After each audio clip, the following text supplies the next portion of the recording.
It's a good day. It's the Thursday before Carnival.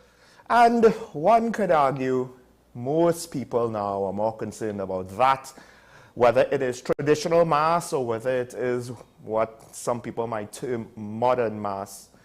And on the show, we've identified the fact that some of the things seen as modern are so old. To what extent are they still considered new and invasive to the traditional sphere of the art form? But Carnival is more or less here once again. And it's interesting to see the subtle changes in the capital, and I'm sure in other parts of the country you'll see it as well. And then now we have to ask, to what extent should we be fine with people taking the opportunity to relax a little, take their mind off of the problems in society? At the end of the day, you have to be able to unwind. You have to be able to not necessarily have your life dominated by the negativity, but at the same time, you know, if we do that too often, things don't get done. One thing to recognize, Mr. Montano, he is in the finals of Calypso Monarch. It's interesting to see, perhaps this is his career coming full circle. And I just wanted to highlight how here's an example of someone maybe not necessarily reaching the heights that we might wish him to reach, with the hopes that he will propel soca and Carnival and then the rest of Trinidad and Tobago onto the international stage, like, say, one Bob Marley. But such expectations might have always been unrealistic. It takes a certain amount of luck, certain amount of chance for the dominoes, the chips to fall in the right order, the right time. More importantly, why, if anybody had that thought, why would it have been all up to him? Shouldn't have we also tried to do our collective part around our soca artists? But I think he is an example of success, of local success. And you could criticize him for whatever faults you perceive him to have, or that might be objectively he might proven to have. But he is an example of making something in the local industry, something greater than his peers. What if we had a similar entrepreneurial spirit throughout the country, and not just limited to a few handful of industries, a few handful of businesses? And what if perhaps we had a similar type of energy to propel various other aspects of society? Of course, there are many obstacles to that. My problem is, it seems as though we're too caught up with bemoaning, oh gosh, it's too hard, the obstacles, that we don't actually make an attempt. Why do I say that? We'll get to that later in the show. First off, we just have a few things to discuss, some new news and some continuation of old news here on today's Daily Review.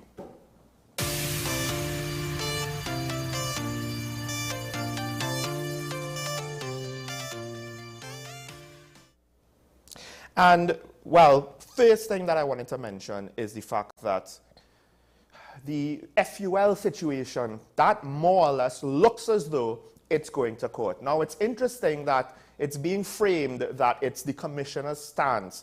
To some extent, I do wonder, her lawyer is speaking for her, she's not speaking, and that's good for two reasons. One, just in general, when it comes to a legal matter, it's better for legal representation to talk to you.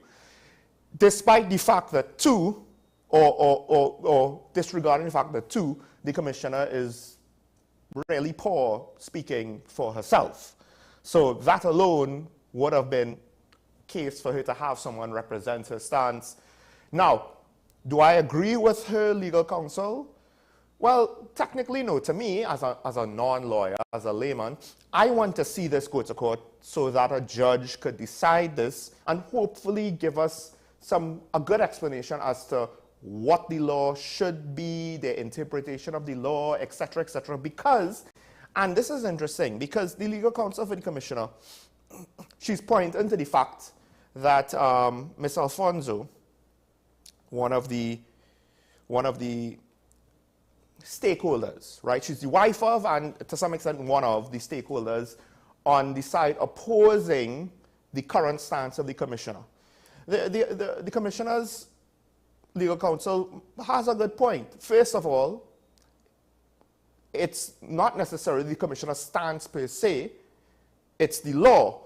But I would go on to say, well, to some extent, until we get a judge to determine, it's the legal counsel's interpretation of the law, which is contradicting the legal interpretation by those who are seeking to contest this situation. And she also makes a good point. Why is it that you want the commissioner to invalidate portions of the law in order to exempt your clients? This is the commissioner's legal counsel speaking to Ms. Alfonso. This is the commissioner's legal counsel is it Natalie Rivas? Just want to make sure I get all the names right. Miss Rivas. Let's just go with that for now. Alana Rivas. I apologize. So she's saying, well, why do you want the commissioner to interpret the act to overlook your client's apparent deliberate non-compliance? But again, to some extent, how much is that based on your interpretation and legal advice and the legal advice of others, the commissioner? And it has not necessarily been determined by a judge. So when we have two lawyers giving conflicting advice, which one is objectively correct? Usually we have the courts to sort that out. Because the flip side is this, and I will say it again.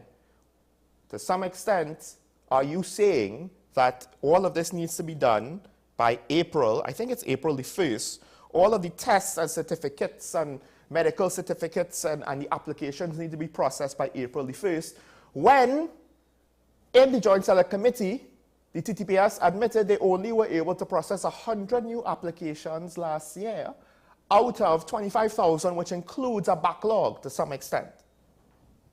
So how are you going to process the thousands by April the 1st? And I do wonder if part of the legal action by the Ms. Alfonso and the other stakeholders who are contesting the situation would be the simple impracticality of it, because the commission more or less in the Joint Select Committee testified to the fact that, A, on some level, at least given how processing went last year, they can't process all of these things. They just can't. And to some extent, there may be a backlog of renewals at no fault of the people who the police are insisting need to get renewals. Now, to what extent is this a money grab? It's not necessarily going to be big money, but there's already controversy over the FUL racket. The last thing we need is another FUL controversy. That's point number one. Point number two, this harkens back to legislation that went back to inserting the Minister of National Security into the renewal process, which was a debated issue. By debated, I mean in the national sphere, and I think in Parliament to some extent last year. So, as one of my callers pointed out, this could be an agenda, which is ironic. The agenda goes completely contradictory to the opposition leaders, one of her main national security talking points, and that is to say, stand your ground laws, arm the civilians, which we also said is impractical for these very same reasons that it might be impractical to insist all current FUL holders who were expecting to still operate under the grandfather clause of Section 17.6, stating that, pre-2004, your licenses are valid unless terminated or revoked. Specific language, by the way.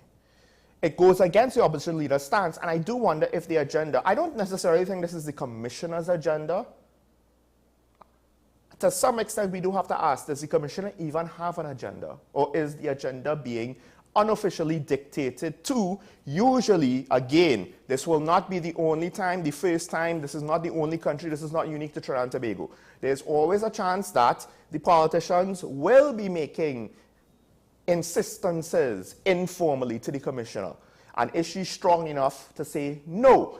Given her lame duck status, and to be honest, even before the Prime Minister's press conference on Tuesday, she was a lame duck, because when you're going year to year, potentially on contract, what's the point, right? We see this all the time with CEOs, with head coaches of sports teams or managers of football clubs. To some extent, I can't necessarily speak directly to that. Basketball coaches, NFL coaches, We see this all the time. When it seems as though you've only been given a short rope, you don't really have a lot of long-term assurances. Why do I need to foster a long-term relationship with you and show loyalty when you are just a fly-by-night commissioner? Potentially, that's what this situation is going to be. So, I find this whole situation rather laughable. Maybe if the Commissioner of Police would be able to say exactly how they are not going to have a backlog so that they could actually do the processing that they claim or insist to happen before the deadline that they set. And the question is, to what extent is the deadline the commissioner's purview on her agenda? Maybe then this situation will be a bit more reasonable and understandable, but they still needs to have a judge or a magistrate determine whose legal opinion is right on the matter. The reason why I am harping on the backlog of firearm users' applications is with an 11-minute response time plus, because it's, 11 minutes is generous, and so 11 minutes is too long, and that's generous. It's difficult for me. I don't believe in arming the population, but it's difficult for me to tell people who had legal firearms all this time, hey, you need to give it up. Why? Is there data to state that those firearms are used in the execution of criminal activity? You can't just have one or two anecdotal examples. You need to have a statistically relevant stat large enough to say that this is a necessity to carry things out this way. And I do wonder if to some extent somebody didn't think this through, because yes, you have an idea, let's do it this way, but then on a practical level, similar to the opposition's idea of stand your ground laws, let's give everybody guns, to what extent is the logistics just making it unfeasible, impractical, and then to what extent, depending on how far this goes through, will this open up the state to a set of lawsuits just because of the unfairness of the situation? That will be funny. And I'll wait to see. I'm not saying that it is going to happen that way, but depending on how this is continued to be implemented, I will laugh at a lot of people who technically, well, it's not funny. That's the unfortunate thing. It's not a funny situation. All right, let's move on quick.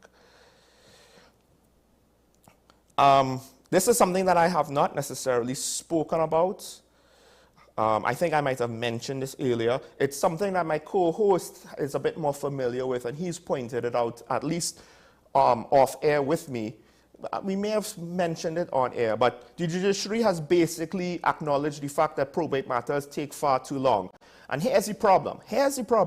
They're saying that it comes down to three issues: staffing, quality of applications, and the resultant backlog of applications. The quality of applications, I believe, is when people fill out the forms, and if mistakes are made, and the relevant details, etc., The backlog, of course, is it just keeps piling up as the slow process continues, and issues with staffing. And this is interesting. This is the thing that I want to key on the most, because at a time when a cruise ship company comes down and a whole set of people look to apply for jobs, I can't remember who it was. Well, yes, the police service themselves, they opened up recruiting and a whole set of young men went to apply for jobs. So I'm wondering, it seems as though the government wants to tell us the unemployment rate is fine. Karen Teixeira did not believe that last year or maybe even the year before, right? She didn't believe those stats. Every time there's seemingly some sort of job opportunity, it is heavily subscribed. And the thing is, I would just like to find out, to some extent, if we have issues with people trying to get jobs and we have staffing issues, why is our economy so unhealthy? It seems as though we literally can't afford, at a time when people need jobs, to hire more people for critical things that aren't just an issue now, weren't just an issue yesterday, but the backlog compounds the issue and the mountain keeps growing. So instead of being a hill to just walk over with a little bit of difficulty, now we need a full, Everest scaling team with a whole set of equipment and food supplies and cold weather gear. This is the scale that the problem is probably reaching, right? It could have been nipped in the bud if we saw about it earlier. Now, not only do they probably need more staff just in general for a healthy level, but they're also probably going to need extra staff on a temporary basis just to try and clear the backlog in a reasonably quick time frame. But that's assuming somebody has the actual, I don't know, ability to figure out the problem of, A, we don't have enough staff. Maybe we should get more staff. Now, they also, it's not that simple. There's one of the articles goes into details about the fact that retaining employees might be difficult, training employees might be difficult, and so on and so on. Probably the wage level, the type of specialized work. It's not like you could just take a secondary school or college graduate and say, hey, yeah, do this, right? You need to have a certain amount of training, and then they leave, and then you have to train over new people, and I get it. But at the end of the day, no matter how bad it is, or no matter how bad the labor market is, if it was a private sector institution, they would have to figure it out, or they would probably fold up. So this is one of the things where, at some point, it doesn't matter how reasonable the excuses are, you still have to figure it out. It doesn't matter how hard the situation is, you still have to figure it out, because we literally have people, from what I understand, trying to sort out their parents' inheritance, because their parents could not get their inheritance from their parents. This situation was taking too long, and they passed away. You understand? A whole generation was within the process of waiting. Or they got too old where they just couldn't see about it anymore. And the grandchildren now are trying to deal with their grandparents' inheritance to their parents. Ain't that crazy? It sounds crazy to me. So again, why didn't you, and then I have to ask, and this is going to come up later, why didn't you nip this problem in the bud? Why was this allowed to go on too long?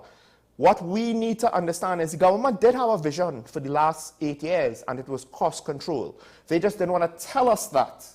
They just wanted to say everything is fine here, everything is fine, but then they'll say, and I've said this before, everything is fine, but we have to cut the fuel subsidy. Everything is fine, but we have to impose this level of hardship here. We have to limit foreign exchange. They are not saying it, but when the banks cut credit card limits to the US side, that's basically because the government and central bank is saying, hey, you're not getting any more cash. You're not getting any more foreign exchange. You got to use what you have. Right? When ESCL goes out of business and the contractors can't get paid, when the THA can't afford to pay their contractors, and that's something that came up this week, and I'd just like to take this opportunity to say, yes, to some extent the central government does not have enough money to meet all their bills, and contractors in Tobago need to understand that the same thing could apply to the THA. So for all contractors for government work, understand this. You accept contracts to some extent within the last 8 years and in the future at your own risk.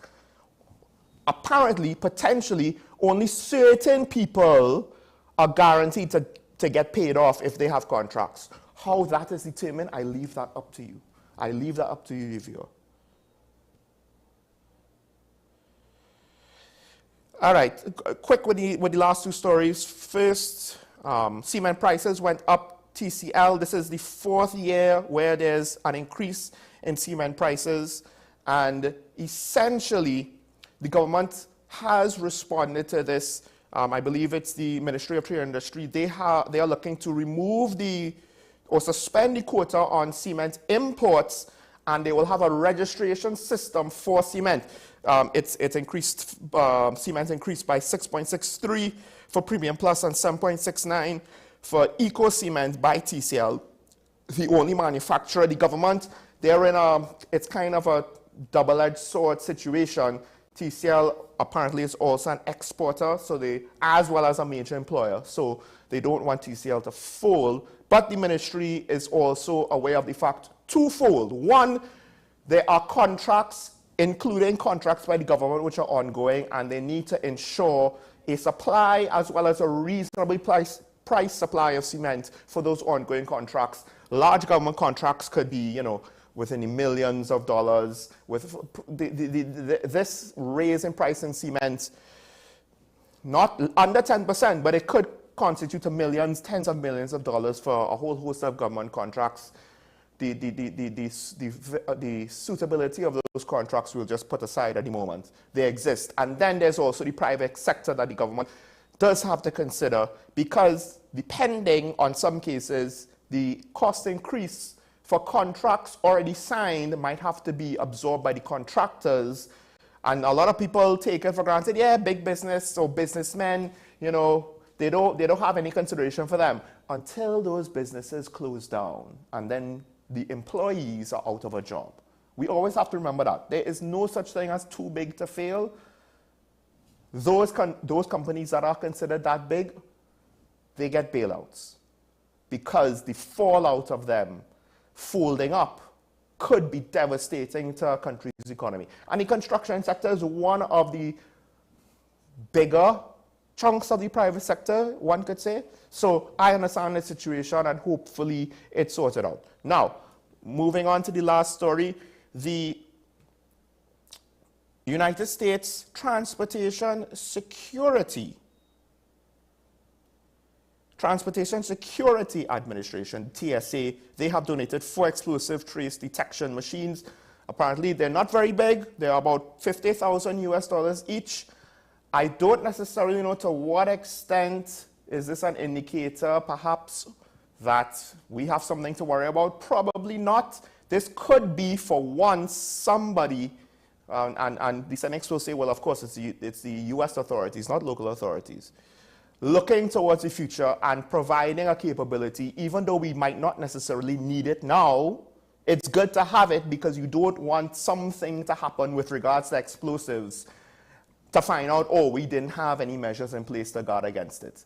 As well as the fact that to what extent is the United States thinking strategically, if drugs could pass through Trinidad as a transshipment point, if guns could potentially pass through as a transshipment point, if human trafficking could potentially pass through as a transshipment point, why not explosives? So it's only 4 machines though. We'll have to see how it goes. I believe they would be, I believe they might be deployed at the airport. I'm not, yeah, it looks so, but we'll see. So that's it for the daily review. When we come back, there's some things I want to highlight again from the Prime Minister's press conference, because again, I want to highlight what is taking so long to fix things. Stay tuned for that when we return.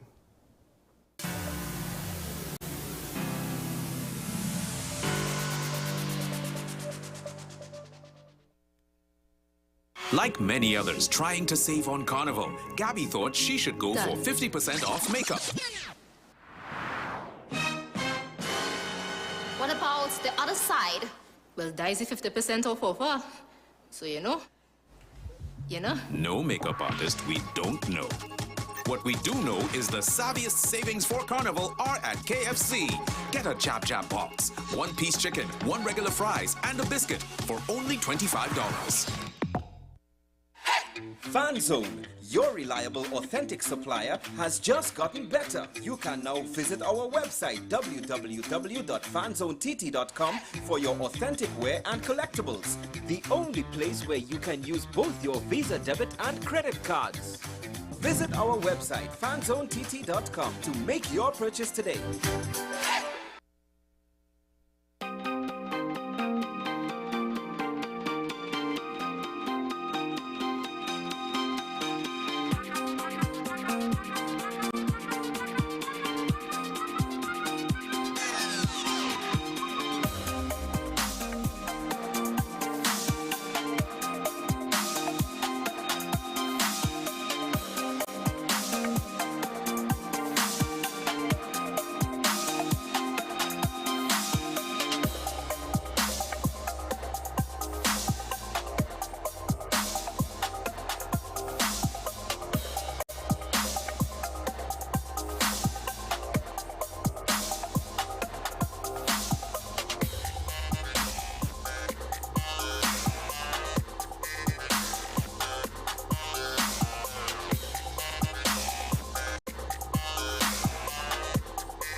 Well, the Prime Minister had a press conference on national security, and it basically turned into a press conference about two topics. One is the police service, particularly with regards to our manpower audit report from 2017, which the Prime Minister is discussing in 2024. And then, to some extent, also the crime talks or lack thereof, in part because the manpower audit, to act on it, at least anyway the Prime Minister mentioned he wanted to, would have required a special majority in Parliament, because you are essentially changing things in the Constitution.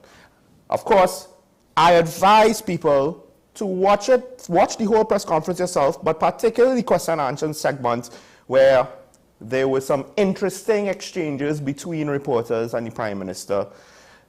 To some extent got heated. Some might say the Prime Minister was a bully. I would say he was defensive and he was trying to hold to his position and did not like the fact that people were poking holes or trying to prod his position and get him to move off of his position. But with that said, there's one or two aspects that I did want to highlight today. So I have a clip here from the Prime Minister's press conference with regards to him speaking about this manpower audit, the urgency of it, the details of why he believes it to be so, and then of course there's the implication, which I'll ask after. But now it's time to cue this.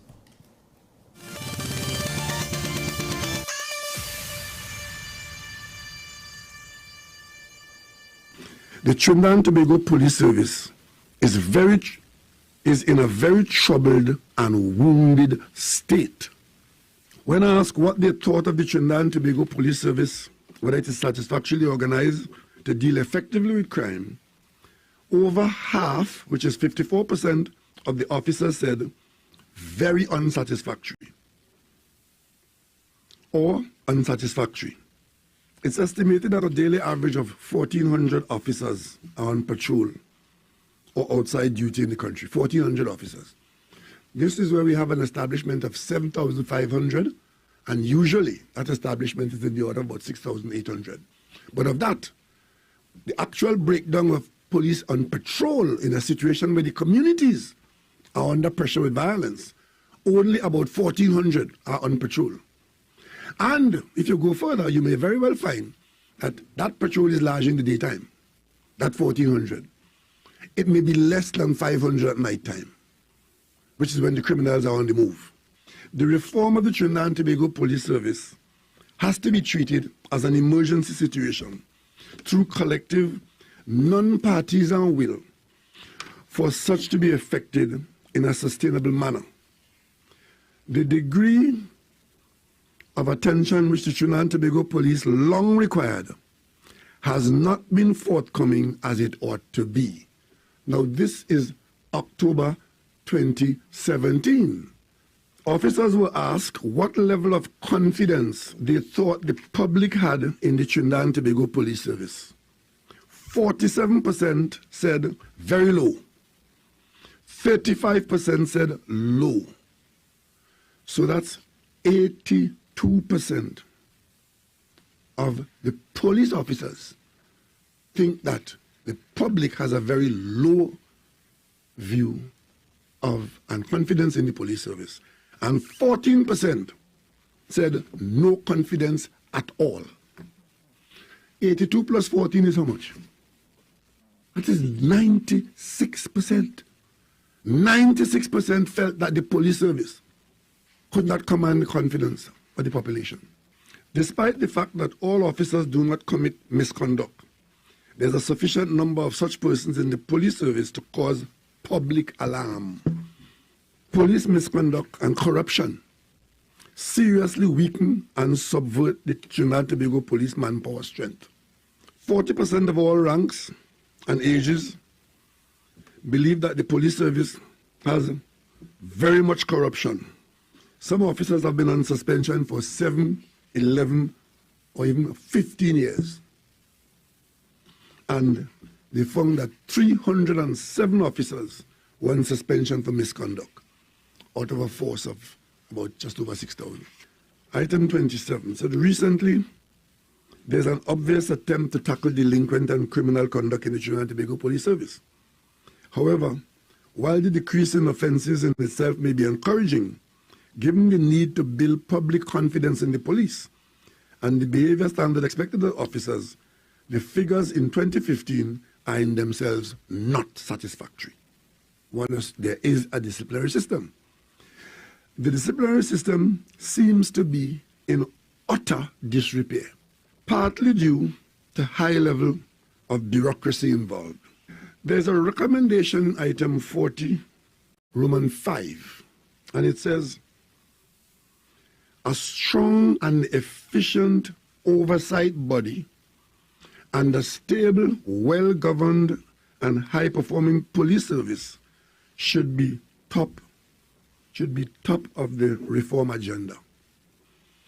Now, recently, I thought that the time would have come for the government to have taken this recommendation frontally. And I was hoping that this would have been one of the things that we would have discussed had we met the opposition in any discussion as to what we may do or may not do, but that has not come to pass. But we had felt that this report could have formed a basis for some of those discussions, because the police service is rooted in the Constitution. So any change that would be significant, as recommended here, about a police inspectorate to oversee police work and police job in securing the country, must of necessity involve special majority changes on the Constitution. I mean, that's a lot, right? The Prime Minister is making a great case that, look at all that needs to be done. The urgent need to reform the TTPS. And we needed the opposition. That's why I was hoping in these crime talks, which I am not necessarily doing anything to try to ensure that they happen. I'm just basically saying, I did my part, they're not doing their part. That's why we were going to do it here. 7 years later. 6 years and 6.5 years, give or take, right? Because it was October 2017, we're early 2024. 6 to 7 years later, the urgent need is now being talked about. The Prime Minister was kind of slick. He said, why doesn't the media talk about this? It was in Parliament in 2017. It was before Cabinet in 2017. It was in the Joint Select Committee in 2017. The thing about it is, the media doesn't set policy. The media are watchdogs. The media doesn't set policy. Most of what the media does is respond to what the politicians do, right? And to be fair, you're right. The media should have brought this up. I should have brought this up. It's a little before my time, but I should have still brought this up. But at the end of the day, the sins of the media not bringing it up pales in comparison to the sins of the government not actually making any significant attempt to act on this for 6 to 7 years. Now, former Commissioner Griffith, he basically says this is the Prime Minister trying to pass the blame on to the opposition. To some extent, that's true. Then he points out to the fact that, one, he received it, he made a committee in order to review the report, and when he left, that committee was disbanded. To some extent, I find that statement, that course of action by former Commissioner Griffith laughably inefficient. Because one would assume, since this, I believe, was in this report is before his time. It's not as though he received it halfway into his time as commissioner. So you had a committee that spent 3 years, is that what you're telling me? Or did you get it late? If you got it late, fine, how late? But you yourself had a committee to review a report that took less than a year to write, that took potentially 3 years before anything could have come out of your committee to review a report on another committee, which, by the way, included a member of the police executive. She may or may not have been an assistant commissioner of police at the time. And that is the current commissioner of police. So I find it like the blame game of this situation is incredible, because at the end of the day, The Prime Minister was there for 7 years. Former Commissioner Griffin was there for 3 of those years. You were there. And now the Prime Minister brings this out, and now we're debating about whose fault is it that nothing was done about it, when the fact of the matter is all of you were there. The opposition was there, the government, the majority was there, and the commissioner for 3 of the 6 to 7 years that this was more or less on a shelf, Gary Griffith was there. Did anybody do anything substantial to it? No. Gary says, I instituted change in the police service. Well, that's nice.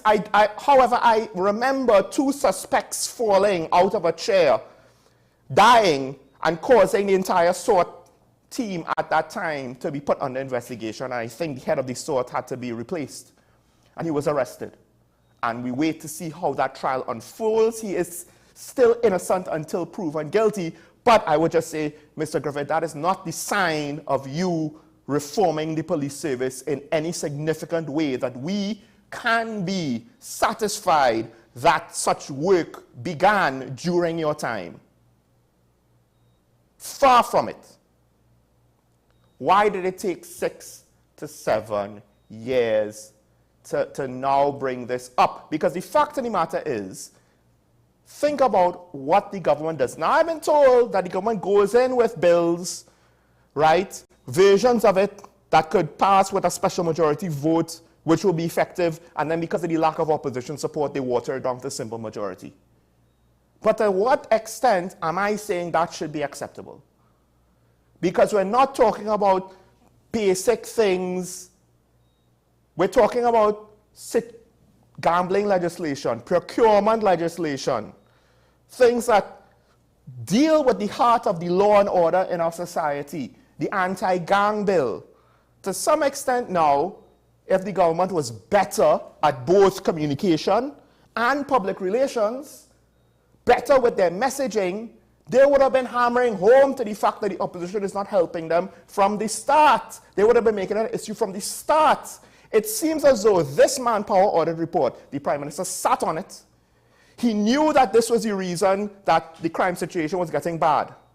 And he's confused. Why doesn't anybody else realize that this is the thing? It's like he believes this is the key factor, the key thing. And he doesn't understand why nobody else sees it the way how he sees it. Well, in part because you haven't communicated it to us, and in part, this is not the only thing. This is not the only problem. More importantly, you didn't act on it. It's not as though you tried to act on it multiple times, keyword multiple. Because if it's that important and urgent, you don't just do it once and say, oh, you see, they don't want to do it, they don't want to help me. I tried to do it. Like the crime talks, I tried, but they're not cooperative to the terms that I dictate. So what am I supposed to do? You know? It's not like I'm supposed to be a statesman and maybe do negotiations and compromises that are feasible until at such point where, you know, my back is against the wall and there's no way to salvage the situation and I did everything that I could. It's not like I'm supposed to do that. I'm supposed to just trot out the bare minimum and say, see, it's the other side's fault. Who are doing the same thing, by the way? They're basically doing the same thing. So who's in the right here?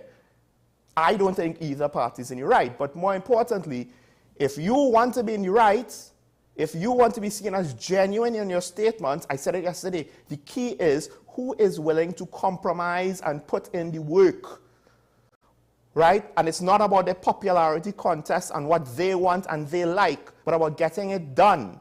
Who is willing to do that? Doesn't seem to be a lot of people in our political class, at least the ones in charge, because not all of the politicians are in charge. Some of them, we have allowed the system to turn into you need to follow and do what you're told to do and say what you're told to say if you want to have a political career. The ones at the bottom. Ones at the top, they seem to be too concerned holding on to their position at the top than actually doing the job. 6 to 7 years. Nobody really brought this up to try to deal with it. Whose fault is that? Well, you know what? Everybody, the Prime Minister and Gary is right. It's not Earl's fault. It's not. They have more direct blame to take over the situation than the current police commissioner. But let's end this here. When we come back, hopefully, we'll welcome my guests to continue this conversation and as well as to speak about something else. And then maybe if we have time later in the show, I'll have another nugget out from the Prime Minister's press conference. Stay tuned.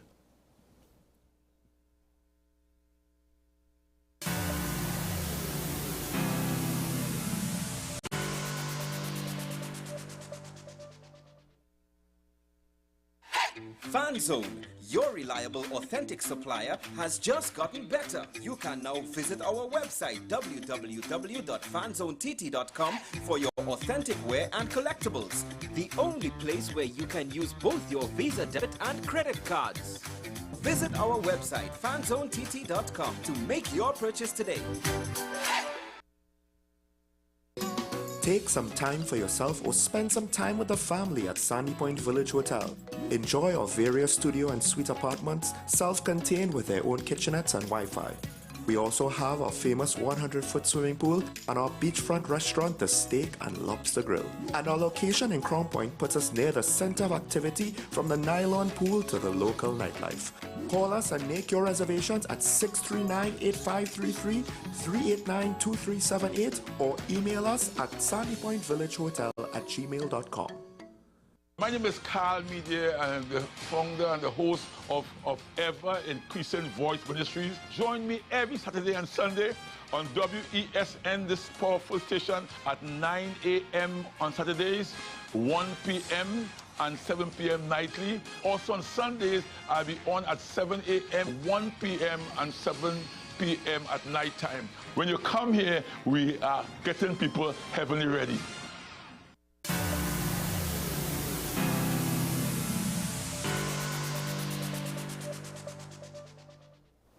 Welcome back to Talking Point. And my guest today via telephone, no stranger to the program. However, there are some changes in her life. I am happy to welcome Opposition Senator Jayanti Lachmedial Ramdale.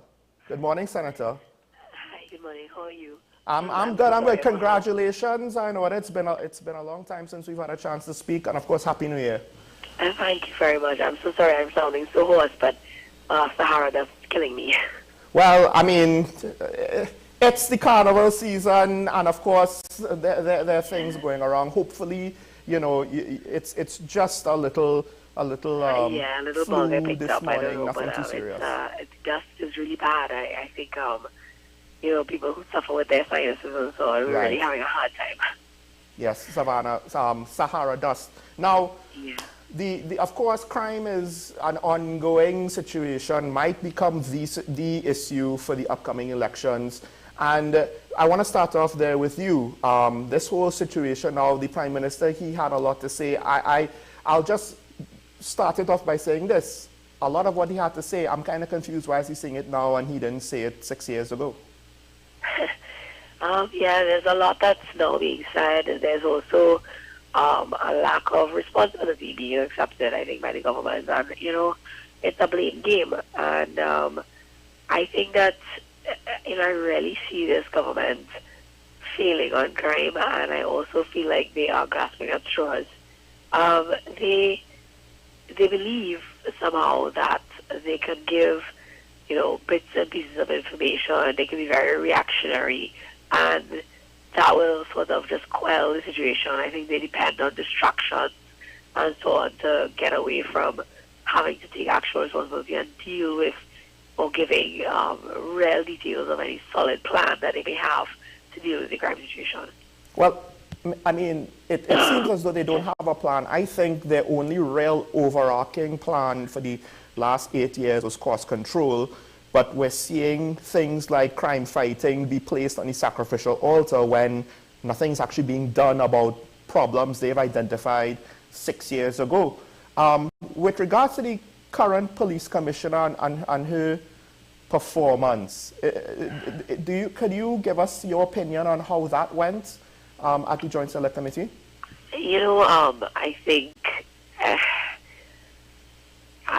it really... That meeting, I think, demonstrated that she's very much out of her depth.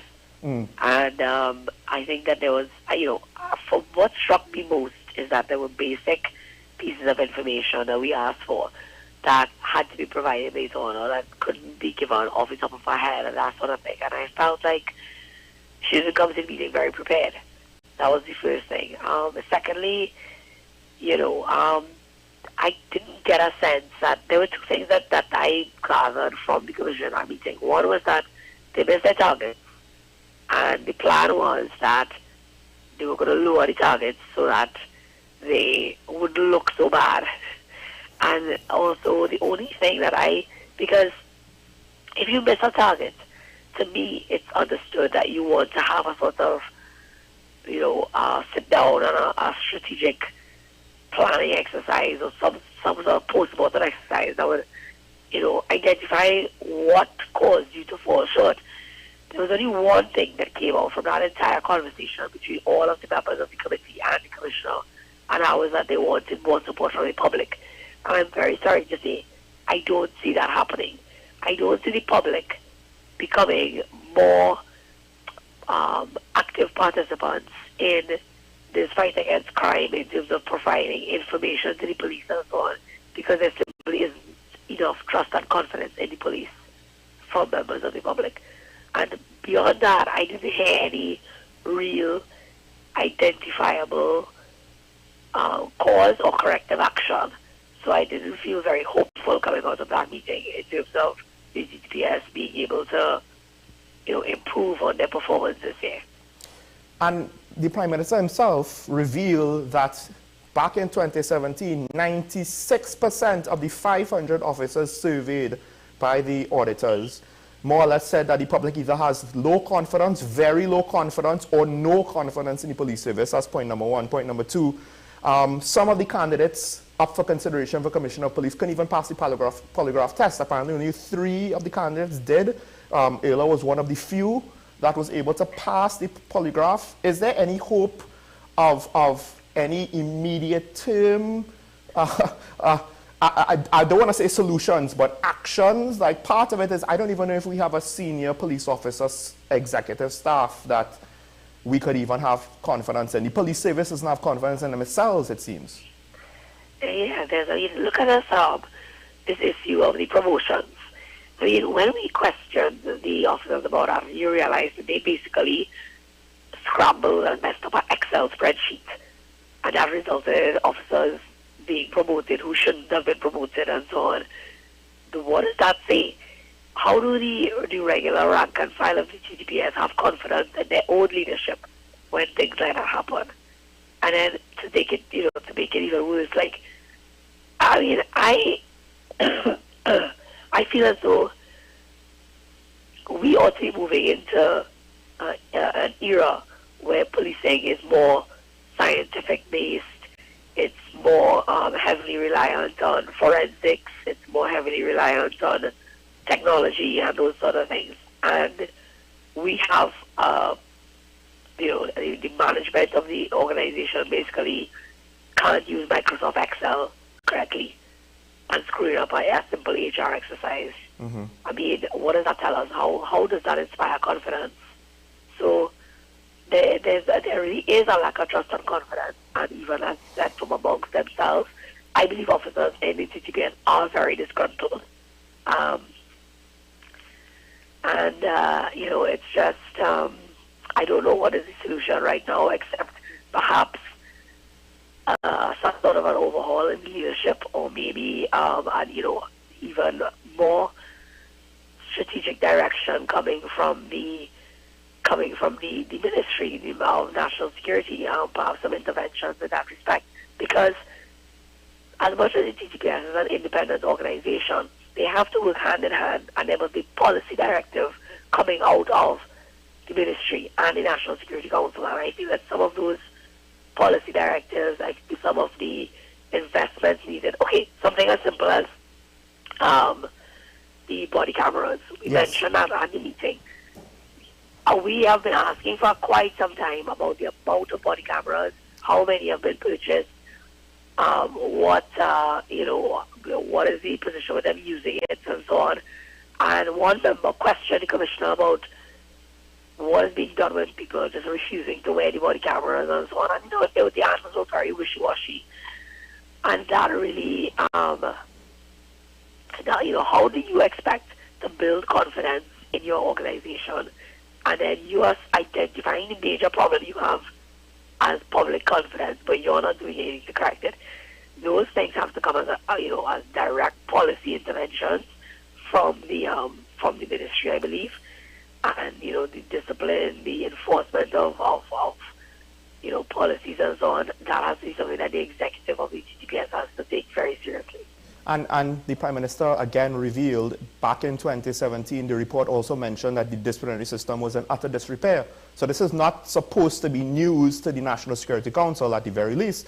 But exactly. One of the things that I do want to ask though, because I'll be honest, I'm looking at both sides of the crime talk situation, and I'm waiting to see who is going to be the first to compromise to try to get it done. And I'm disappointed that, in my opinion, not enough has been done by either side to say, look, we've tried everything we can to get this done. Because ironically, the Prime Minister made a case for the crime talks himself while trying to say, I don't need to have no crime talks outside of Parliament. We need to work within Parliament. I don't necessarily totally agree with what he said there, but I see the case of police reform needing the opposition and the government to come together. So is there anything, maybe coming down the pipe, or are we still in a holding pattern? Well, I mean, of course, those things are dependent, but I felt like the crime talks not happening was really, to me, because of a lot of pettiness on the part of the government. They came out with this sort of name your team.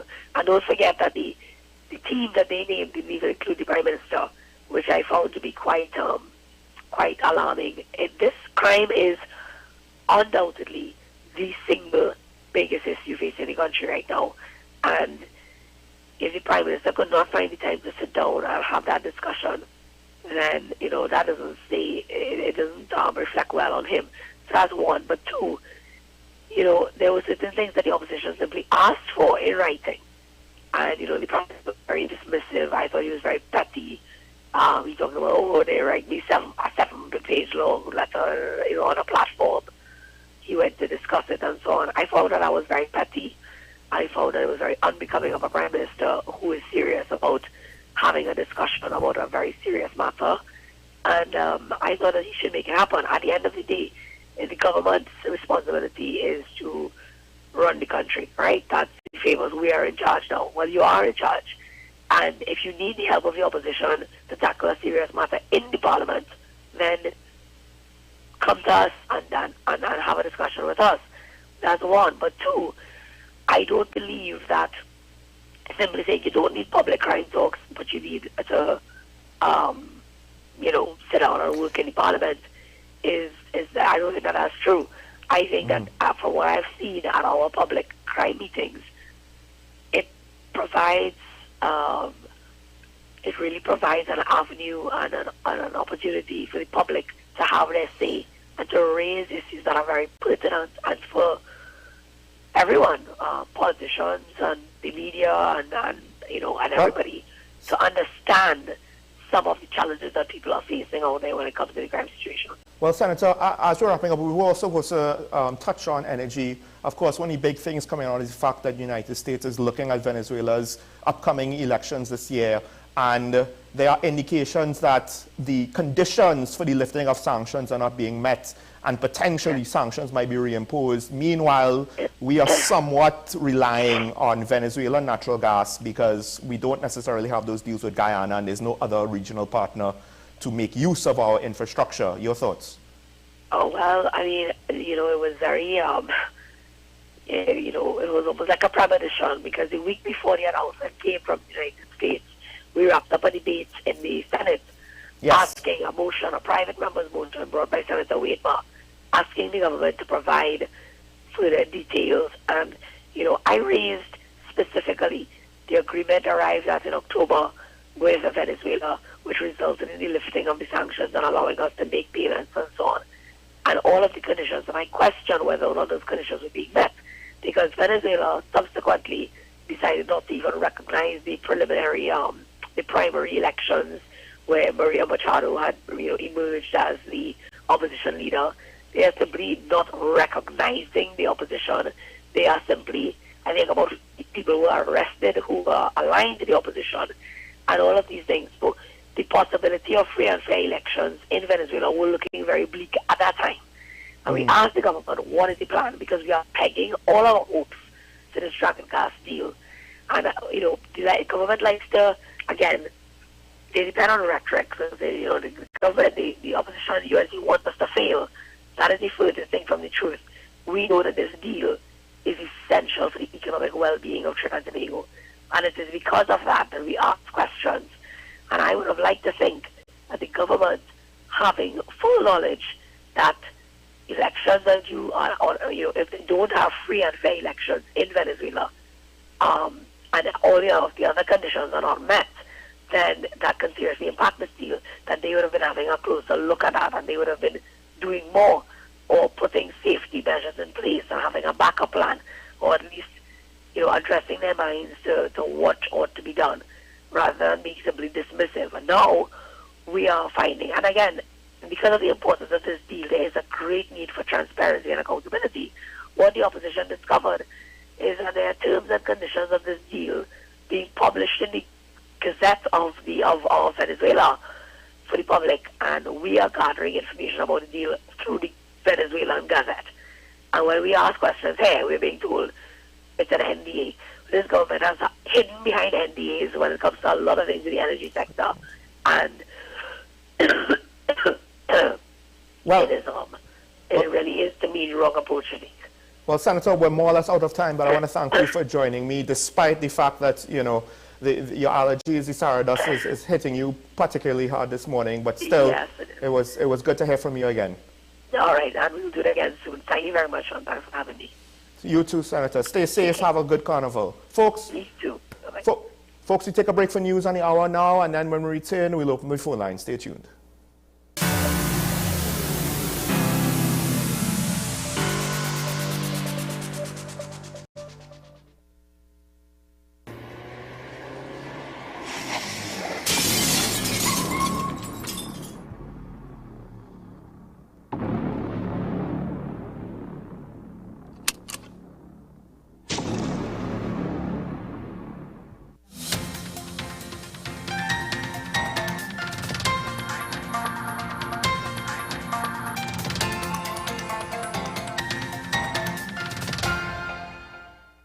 Here is the WESN News on the Hour. I am Zira Ali. Thanks for joining us. Here are the headlines. Cabinet suspends cement quota system amid market dynamics. Saharan dust surges, air quality to fluctuate. A Gasparilla man held with gun, ammo in Sangre Grande. Now for the details. The Cabinet of Trinidad and Tobago has decided to suspend the quota and registration system for cement, effectively removing limitations on the volume of cement permitted for importation. Initially implemented on January 1st, 2021, the quota and registration system imposed a cap of 75,000 tons of cement imports. However, in response to recent developments in the cement market, particularly Trinidad Cement Limited's announcement on February 5th regarding an impending price increase of 6.63% for Premium Plus and 7.69% for Eco Cement starting February 19th, the government has opted to suspend the quota system. This decision comes after careful monitoring of market conditions and takes into account TCL's series of price adjustments, marking the fourth increase within the past 26 months. Notably, the maximum quota ceiling for cement imports was raised to 150,000 tons in 2022, a threshold that remained unchanged throughout 2023. Starting today, a significant surge of Saharan dust is anticipated to sweep across Trinidad and Tobago, extending its reach over the Lesser Antilles. Following closely behind, another reinforcing surge is projected to arrive on Saturday, February 10th. Throughout the forthcoming 10-day period, air quality in TNT is expected to fluctuate between moderate and unhealthy levels, particularly for individuals who are more susceptible to respiratory issues. As the Saharan dust blankets the region during these events, some individuals may experience symptoms associated with the dust particles. A 23-year-old man who was wanted in connection with 3 reports of housebreaking and larceny in Gasparillo and a report of robbery with aggravation in Sangre Grande was on Monday sentenced to 3 years hard labor by a master at the High Court on possession of a firearm and possession of ammunition charges.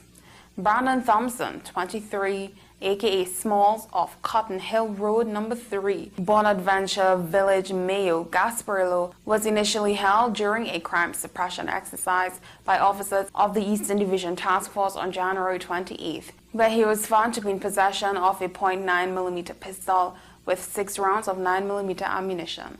Thompson, who was charged on February 4th by P.C. Mohammed of the EDTF, appeared before Master of the High Court, Sharon Raphael, on February 5th, where he pleaded guilty to the offenses and was given the sentence. Thompson was also the main suspect in connection with a December 31st, 2023 report of a robbery with aggravation and possession of a firearm in the Sangre Grande district, during which he allegedly robbed a gyro vendor. Well, that's it. News on the hour on WESN. I am Sarah Ali. Thank you for watching.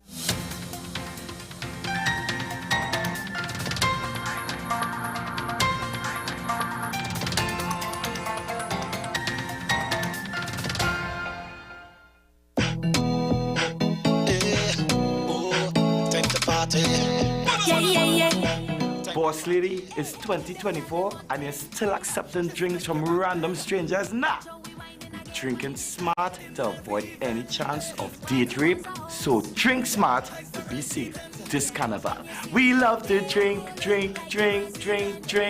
and party till the morning come. Whoa, but do it smart. Be drinking smart. But oh! Drink, and party till the morning come, yeah. Watch out with us. Take some time for yourself or spend some time with the family at Sandy Point Village Hotel. Enjoy our various studio and suite apartments, self-contained with their own kitchenettes and Wi-Fi. We also have our famous 100-foot swimming pool and our beachfront restaurant, the Steak and Lobster Grill. And our location in Crown Point puts us near the center of activity, from the nylon pool to the local nightlife.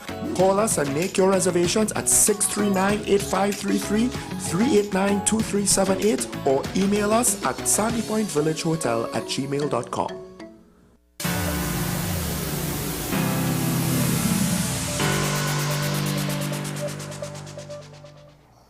Welcome back to Talking Point. And while Carnival is in the air, crime is mainly on my tongue these past few weeks, particularly this past week, one could say. Now, before I go any further, I do want to acknowledge the fact that if you check the papers, I think within the last 2 weeks, there are quite a bit of stories of guns being seized, narcotics being seized, people being arrested, not necessarily the big shots, but still we're seeing positive reports of criminals being arrested, of illegal contraband being taken off the streets. It's something to acknowledge at the end of the day.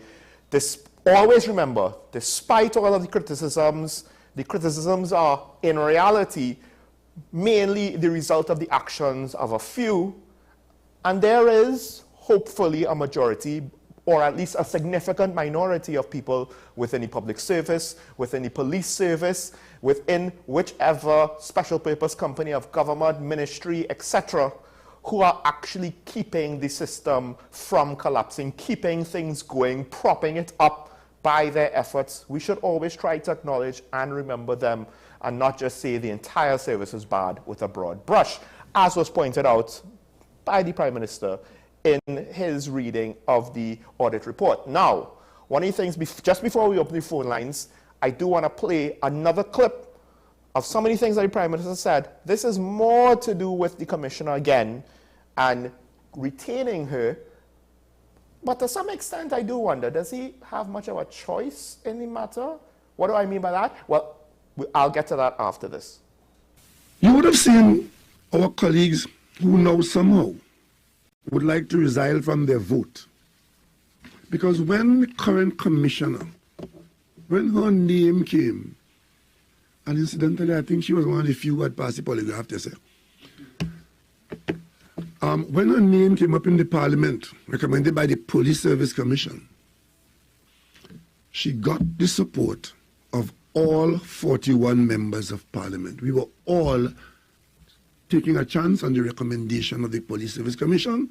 So if today the government's position is that once the person is in the post, they can count on the full support of the government. Once you are in the post, there's no point in appointing a general to go to war for you and start undermining them the day after or whatever, right? We have taken the position that while you are in post, carrying out the duty, while you're there, you can count on the full support of the government until that has changed. Because it makes no sense to put somebody there and then turn around and destroy the morale and undermine them. If it is that the person has to be removed at the end of an assessment, fine, if they do something really outrageous, and so. But in terms of support, right? Not only the government, but the population needs to support the police service. This is a troubled police service. And by support, I don't mean support wrongdoing, eh? I mean support the vast majority of right-thinking police officers who put in their lives on the line to defend us. You must support them.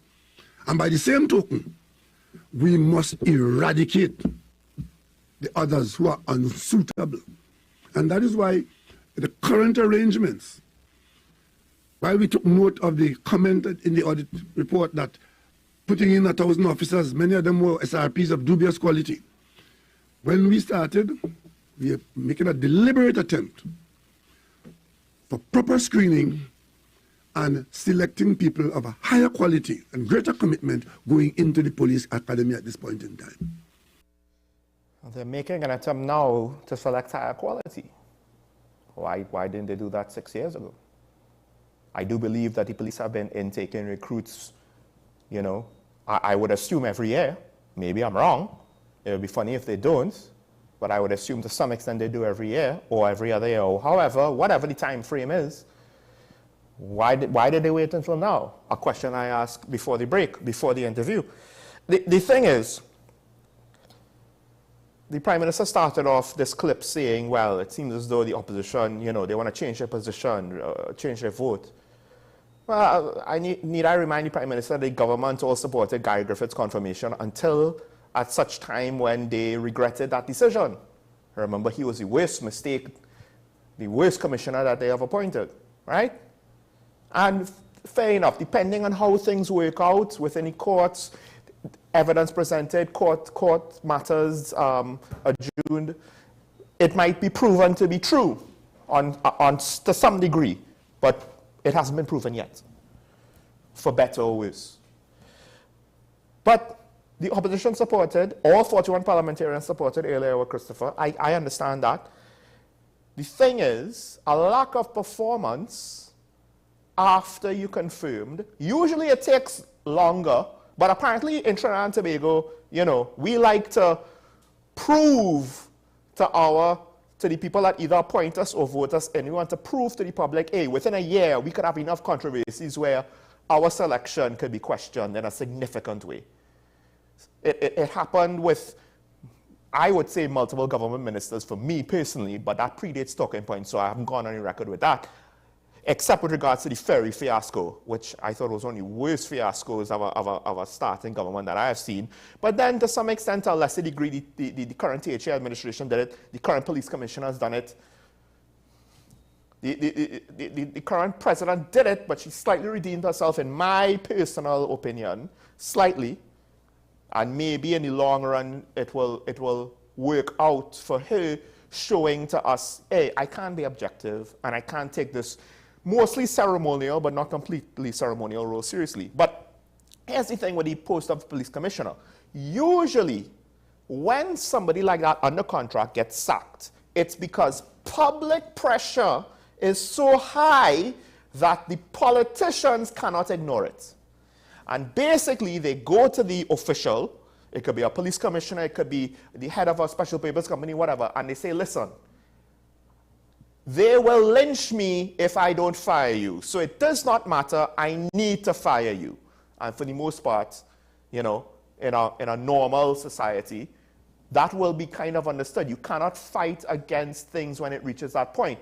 But here within Trinidad, I don't think there's enough public pressure, and the government, I actually don't think, can get rid of Ayla, but what they can do is wait for her contract to have to be renewed. And then they potentially will get rid of her, and that's why she has the lame duck status. And the Prime Minister is probably, this is just my opinion, giving us an excuse as to why he's not going to do it so it doesn't appear weak. Because if he does say that he wants to get rid of her, then it's definitely going to be even worse. But I say it's bad enough already.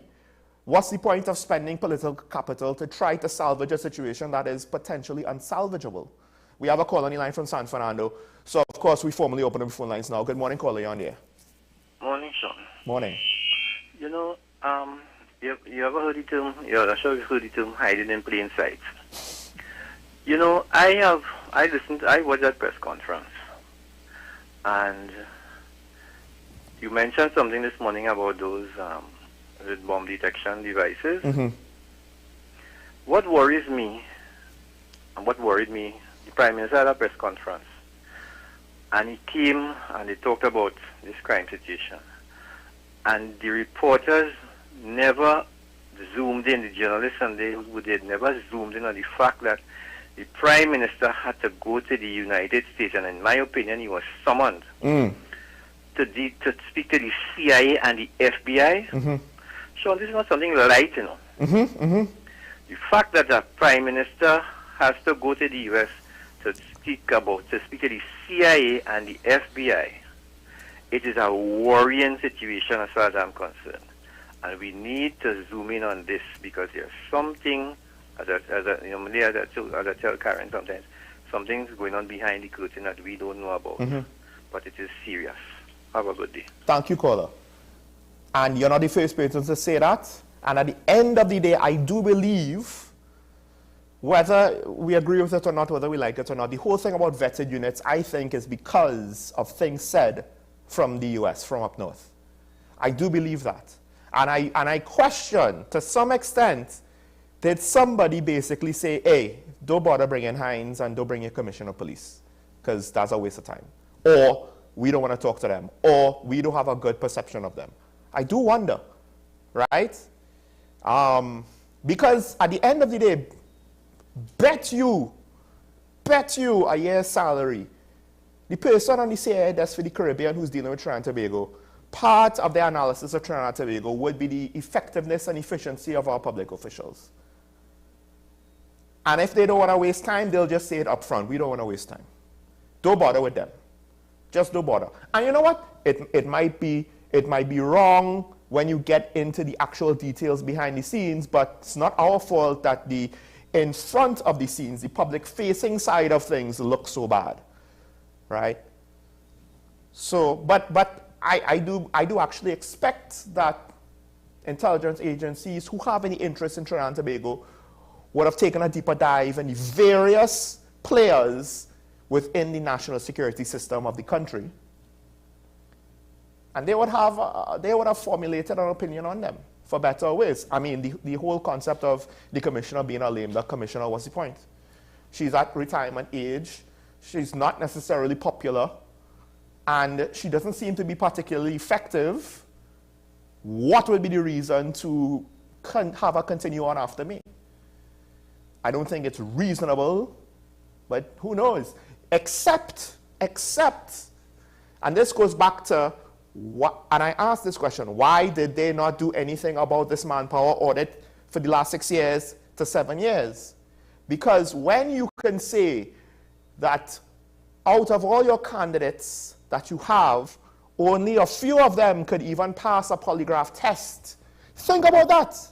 Think about that, about the implications of what that statement is. Now, I don't know how true it is. I don't have the results in front of me of the polygraph tests. And to some extent, I don't know if, for the sake of transparency, we could demand for those results to be made public. I don't know, right? But think about that. That means that they have people that applied for commissioner of police who couldn't pass a polygraph test. That means that people came up the ranks, and for whatever reason, they got so high that they could apply for the post of commissioner of police, but they can't pass a polygraph test. The implications of that alone, and I find it somewhat ironic that the Prime Minister is like, we need to support the person in the seat. You can't appoint a general and then not support them. That might upset the morale of the service. Well, first of all, the service apparently seemingly has low morale. That's point number one. Point number two, the actions of the field general that you put in place seems to be affecting directly the morale of the service members, right? Point number three, to some extent, when you have an ineffective leadership, one of the things that could help the morale of the service might be to give them good leaders. That's one of the things that you see in any sort of military organization. You have a low morale outfit, a low morale unit, you replace leadership with a good leader that prioritizes the right things, that is effective, that doesn't waste time, because the Prime Minister pointed it out as well. We need to support the police whose jobs put their lives on the lines to protect the rest of us. But the thing that we have to remember is, supposing the police service and supporting the executive leadership are not always the same thing. They're not. And of course, you need to have a certain amount of wisdom in order to know when to separate the two. You don't do it automatically all the time, right? They are part of the police service too. But you want to tell me that our support of the commissioner is the difference for the TTPS having high morale or low morale?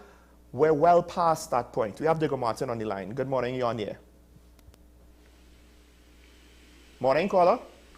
Morning, Mr. Sean again. And I want to talk about this manpower audit. I suspect the Prime Minister, neither the Cabinet, neither the Finance Minister read the manpower audit report. Because at the very top of one of the sections, one of the things they say is that the police service has enough policemen. One of the survey they carried out is that the police themselves believes, about 80% believes that the citizenry does not have confidence in the police. The police saying that to themselves. It's 96%, caller. It's right, 96%. Okay, you know it better than me. You read it more thoroughly than me. I just quickly to it. The fact that that has happened, why, as you rightly said, they're now talking about the manpower police audit. It is farcical. The thing is, did the Police Service Commission done that? Did they read it before they appoint earlier? Because if the policemen and them have low esteem, the whole service believe everybody don't believe that they're doing a good job. They have real rivalry and real, as they say, confidence. The police riling up against promotion and things like that. You further exacerbate the problem by appointing early and still having that. One of the things they said, the manpower, there is no manpower policy in the police service. What that they say? They say the level of education at the hierarchy of the police, the ACPs and the DCPs, no educational background. Coming back to earlier what you said, police recruitment over the last 2 years. Were we recruiting policemen in the system to say, as stupid, sorry to use the term, or are we recruiting them that if they move up the rank, they would be intelligent person? Did we revise the recruitment process? Did we look at the Army and the Coast Guard, where we recruit commission officers, meaning officers at a higher level, at inspectors, etc., or we were still recruiting within the system from constable to move up the top? And if you're using that still same old process, if you garbage in, garbage out. So you're not transforming the police service, and that is one of the major things that them said. And as I said, the Prime Minister and his cabinet didn't read the report to come and make that an excuse now. I mean, they say the tribunal is dysfunctional. It takes too long for you to discipline police officers. So we're in a bad state, and the Prime Minister is compounded.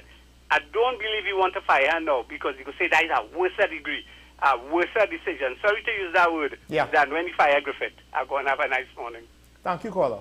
Yeah, I think the way how the system is, it would be difficult for him to justify, because he's right in the sense that it's not as though she's done anything egregious to be safe to get fired. And her time is coming up, you know, in May. The thing is, publicly speaking, the perception of her is so poor, right? Not based necessarily of her police strategies, although, you know, how she's spoken about it makes those aspects of her job function look incompetent. But just the way how she handled herself in joint select committee meetings, as Opposition Senator Janti Lakshmidiyal Ramdiyal said, the commissioner seems to be out of her depth.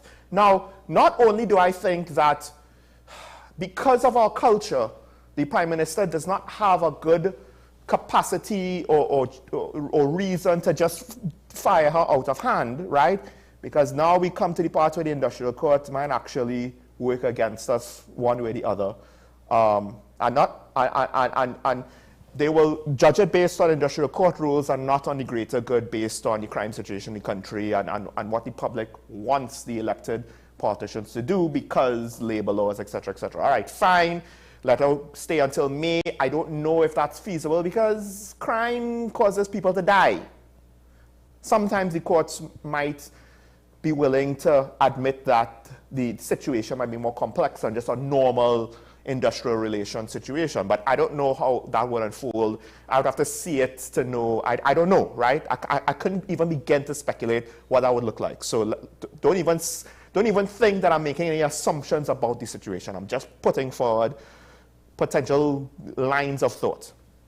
But then there's also the fact, one of the implications of what the Prime Minister said, one of the few who could pass a polygraph test.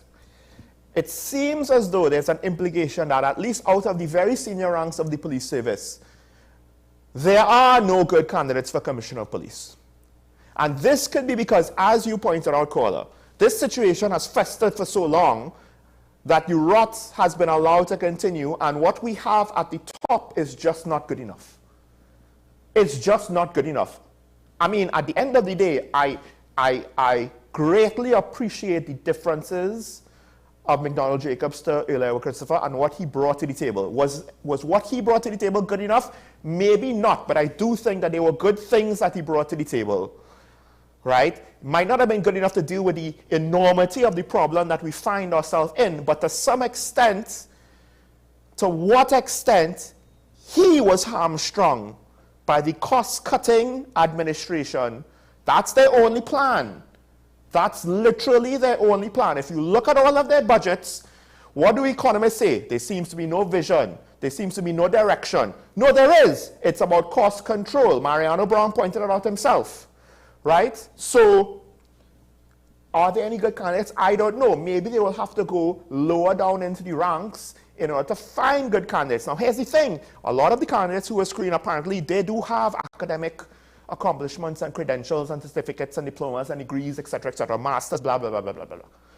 However, we do know that in the upper echelons of public service society, maybe in the private sector, but maybe less so in the private sector because it's not as necessary, but, you know, you never know, who actually earned their degrees and their masters and who figured out hacks to get through their degrees and their masters. Let's just leave that there.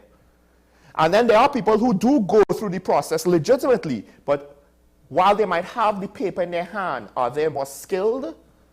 Are they actually better educated? Or did they just go through the process and achieve something by putting in work over a period of time, but they don't actually grow with the work as the work is intended to promote you to have individual development and growth? Apparently, there are a lot of police officers with degrees. Our police service is not that uneducated. Perhaps a lot of the bad interactions comes from officers who are not highly educated. But there are educated officers, and maybe to some extent, those are the officers who are holding the system together. Those are the officers doing the right thing, right? So I don't know if it's just a question of academic achievement. If they have degrees, how high up the education ladder did they reach either before they applied to the TTPS or while they were within the TTPS, how much more self-improvement they were willing to undergo.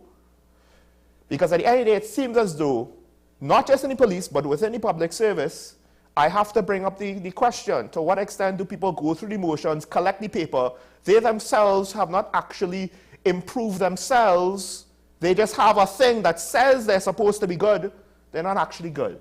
But they do it to get promoted, to get the higher job. Are they actually good for the job? I don't know. The Prime Minister said that there was a process.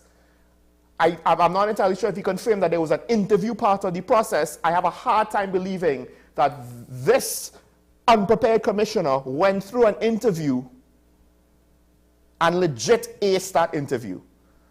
And you don't select someone to be your commissioner of police on a curve, right? If all of the candidates are bad, you don't take the best of the bad. That's not going to work out. You don't take someone to just hold down the fort, to say, ooh, we have a new substantive commissioner of police, and you win brownie points because she's the first female substantive commissioner of police. To some extent now, I do wonder if it's making WPCs look unfairly bad. Unfairly, when you have bad outcomes like this. And by the way, one of the things I would like to wrap this up, because the Prime Minister opened his whole press conference stating, well, the police is the primary arm to deal with crime in this country. That might be true, but let's not conveniently forget one other service that is directly responsible for a major aspect of national security, and that is the Coast Guard.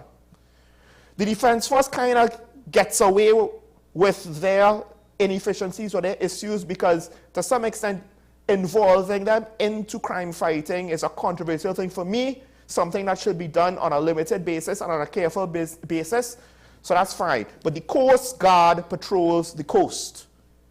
The Coast Guard is responsible for our maritime borders. The attempts to remake the police riverine unit and maritime unit to try to deal with some of those functions, I think is a plaster over a gaping, bleeding, blood-gushing wound into our very society.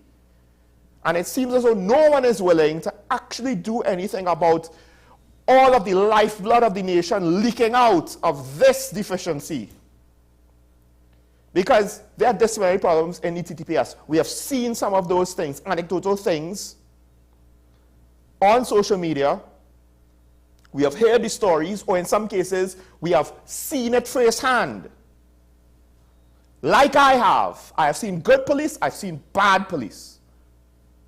But there are also stories about a similar lack of accountability in the Coast Guard. And we know that our borders are not secure, despite every time the Minister of National Security, current and past, try to assure us we have no issues with the border. Those guns, they just magically appear. Or the Minister of Finance goes, well, it's through the legal borders. It's not the illegal ports of entry, it's the legal ports of entry. Or cocaine washed up on the shore, tens of millions. Who would have thought? We know the borders are insecure for one very simple reason. While our own citizens were basically locked out of their country during a global pandemic, illegal immigrants came through and brought COVID into the country, thereby undermining all of the efforts by the Ministry of Health. Ain't that something? At the greatest achievement over the greatest natural disaster that the administration had to face is undermined by their own lack of ability to deal with something which affects national security, and the negative dividends are continuing even now. And are they doing anything about it? Probably not, because it's too hard. And like I said months ago, we have another epidemic in this country. It's an epidemic of weak politicians whose only concern is their own personal agenda, advancing their own personal career. That's why there are 2 Balisé houses. And I'll just leave it right there. Those who know, know. And that's not the only example. It's just the one most public. Individual, personal agendas. They persist and they fester. And then when any politician comes up and says, oh, but for the greater good, and this is a big problem, and urgency, and blah, blah, blah, and blah, blah, blah, blah, blah, blah, blah, blah. I'm sorry, it's hard to take you seriously because it's somewhat insulting the way how you try to make us ignore all of the negative things that are going on, to distract us, to hide, to cover up, to borrow a phrase from one of the callers. Hiding in plain sight. So many things are hiding in plain sight. Meanwhile, people are dying. That's what it comes down to for me. Most recently, well, not so recent, an 85-year-old woman. I do believe she was beaten to death. Maybe I got it wrong. Why do we have a society where an 85-year-old woman is murdered? For what purpose? For why? I'm way over time. Folks, this is the last edition of Talking Point until next week after Carnival. So I would ask everybody to stay safe. You'll see me tomorrow for Carnival, but Talking Point, this is it for the next couple of days. Make today and this Carnival a good one, a safe one, like my co-host always says. Despite all my pessimism, I still believe in TNT. Talking Point will be back next week. I will see you tomorrow. Bye-bye.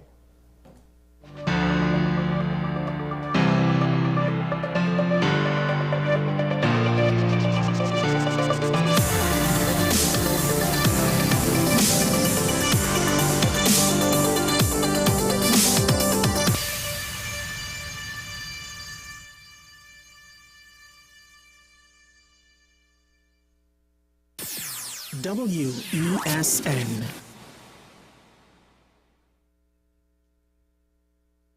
Now this is the part when the bacchanal start boy, fretting from your heart, yeah. This is how you fall. Boss, you drink, so you can't drive. Full stop. You're playing it smart this carnival. Get a designated driver. Call a taxi or call a friend. Rum and road don't mix. Drive smart to be safe this carnival. This is Eddie Charles. Now this is the part when the bacchanal start. We playing it smart. This is a euphoric feeling. Green, oh yeah, you're about to experience the whole scene. Oh yeah, Is it politics? What is it? Is it that nobody cares about sports? The kind of support that sport used to get in the past is no longer here. The thing is, taking a knee doesn't mean that that's the only thing you're doing on it. Right. Taking a knee along with other stuff. Samantha, what are you looking forward to when you return home to Trinidad and Tobago after